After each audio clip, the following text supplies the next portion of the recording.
Alice, donc merci d'être avec nous. Avant d'entrer dans le vif du sujet, pourriez-vous nous partager en quelques mots votre parcours et comment vous êtes devenue une voix engagée pour Octobre Rose? Alors, j'ai eu un cancer du sein qui m'a été diagnostiqué lorsque j'avais 32 ans. À cette époque, j'étais mannequin. Donc, c'est vrai que j'étais pas du tout dans le secteur de la maladie. C'est vrai que la sœur de ma maman était décédée d'un cancer du sein, donc je faisais attention, je faisais de la palpation. Voilà, c'était mon seul lien en fait avec le cancer du sein, on va dire. Et puis, c'est vrai que quand ça m'est arrivé, je pensais pas que aussi jeune on pouvait avoir cette maladie. Et le fait en fait que je travaille avec mon image et que je continue de le faire parce que ça a été vraiment pour moi un point d'honneur, ça a créé quand même pas mal d'émulation autour de moi parce que je pense que c'est important de véhiculer aussi des images d'espoir aux personnes qui en ont besoin, et notamment c'est vrai que les jeunes femmes, parce que on vit des étapes de la maladie de façon différente en fonction de l'âge qu'on a aussi forcément. Bien sûr. Et quand on est jeune, on a besoin de s'accrocher aussi à se dire mais moi aussi je vais continuer d'être forte, d'être belle, je vais continuer ma vie. Et je pense que c'est pour ça notamment que l'histoire a fait sens dans la tête de pas mal de gens et que j'ai trouvé du sens à mon combat, quoi. Ok, super, merci beaucoup pour cette introduction. Pendant votre combat contre le cancer, est-ce que vous avez eu des petits gestes, des rituels ou des pratiques qui vous ont aidé à retrouver confiance en vous?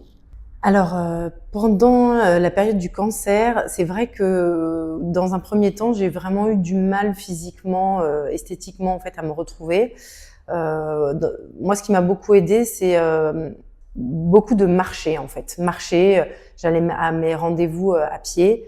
Ça me permettait vraiment d'évacuer mon stress, d'avoir une activité physique. Après, c'est vrai que vite, j'ai eu envie de retrouver mon esthétique. Donc, je faisais tout pour essayer de pas voir les cernes, de pas voir le désarroi. Et c'est vrai que plus je me maquillais et plus j'arrivais à... En fait, ça me remontait vraiment le moral.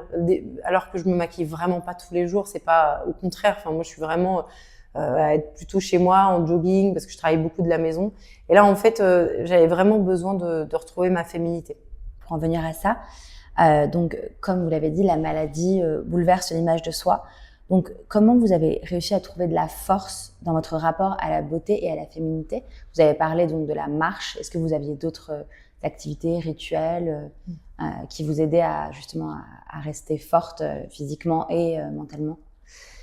Je pense que ce qui est important, au-delà de la beauté, c'est pas tant la beauté elle-même, c'est garder l'estime de soi. Et c'est pour ça que se regarder dans un miroir et en fait avoir un peu d'amour pour soi, ça fait du bien. C'est pas tant le rouge à lèvres en lui-même, c'est pas tant la beauté esthétique, c'est vraiment l'amour de soi, l'estime de soi, ça c'est important.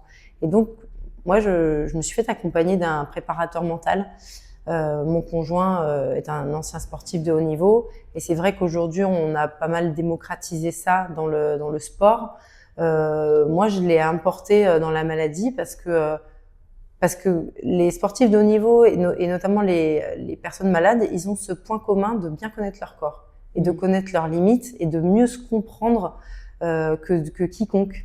Et donc m'aider avec un préparateur mental à travailler justement sur les nouvelles sensations, l'acceptation d'un nouveau corps, j'ai trouvé ça formidable et c'est vraiment quelque chose que je recommande à tout le monde. Et ensuite, se soigner à travers aussi le regard des proches, c'est quand même très important parce que ils peuvent être vraiment un pilier. Alors moi, en l'occurrence, c'était mon conjoint, mais ça peut être un frère, une sœur, un ami. S'aimer à travers le regard des autres, c'est un sacré miroir. Oui, je comprends.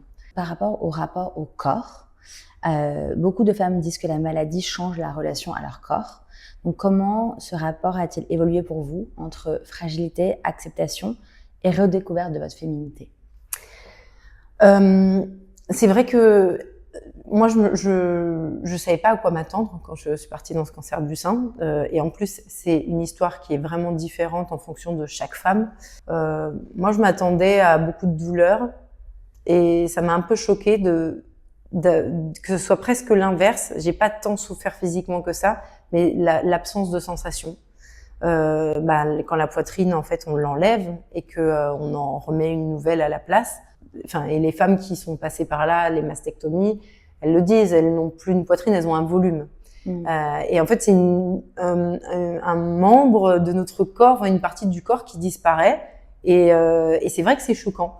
Et donc ça m'a, pour me reconnecter avec moi-même, ça a été hyper long. Et c'est une chose à laquelle j'ai pas pu me préparer parce que, en fait, on m'en avait pas parlé. Après, c'est vrai que j'ai quand même un conjoint qui est vraiment intelligent et qui m'a relevée, qui m'a réparée à travers son regard, parce que nous, les femmes, on est quand même très vulnérables. On a toujours peur de perdre l'amour de notre vie ou de ne pas rencontrer l'amour de notre vie parce que justement, on a une féminité qui est abîmée. En tout cas, s'il y a quelque chose que j'ai bien compris, c'est qu'il y a 1000 façons d'être une femme. Et pas seulement à travers une poitrine ou à travers des cheveux, et que justement cette féminité, elle doit se manifester de toutes ces façons. En parlant des proches, justement, selon vous, en quoi le regard extérieur, donc des proches, du conjoint, de la société, influence-t-il cette reconstruction identitaire ? C'est évident que le regard des proches, il peut influencer positivement ou négativement la guérison, en fait, le rétablissement. Dans 30% des cas, à l'annonce d'un cancer du sein, il y a 30% des femmes qui se font quitter. C'est énorme. C'est énorme. Mais ça veut dire aussi que l'esthétique d'une femme, elle est trop importante par rapport à ce qu'elle devrait être. Moi, j'ai vu dans mon parcours des hommes qui refusaient que leur femme se fasse enlever leur poitrine parce que, non, une femme sans poitrine, c'est plus leur femme.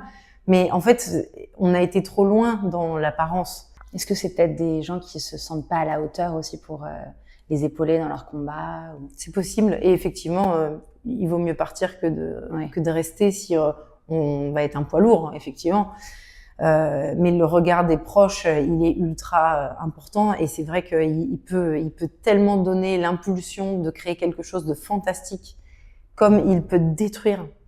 Une femme qui se fait quitter alors qu'on lui annonce qu'elle a un cancer du sein, c'est la double peine. Ouais, c'est la double peine. Et puis pour s'en remettre, il y a des personnes qui s'en remettent jamais. Oui, bien sûr. Donc c'est vrai que la possibilité de les aider à relever la tête un petit peu, ça peut être le déclencheur de plein de choses. Moi, c'est pour ça que je m'investis et que je me dis, aller parler avec des personnes, c'est rien, ça me prend quelques minutes, mais parfois c'est l'impulsion pour créer quelque chose de complètement différent. Alors, qu'avez-vous envie de dire aujourd'hui aux femmes qui traversent la même épreuve que vous et qui parfois perdent confiance en elles ? J'aurais envie de dire aux femmes qui traversent un cancer du sein que elles ont les ressources, mais elles ne le savent peut-être pas encore.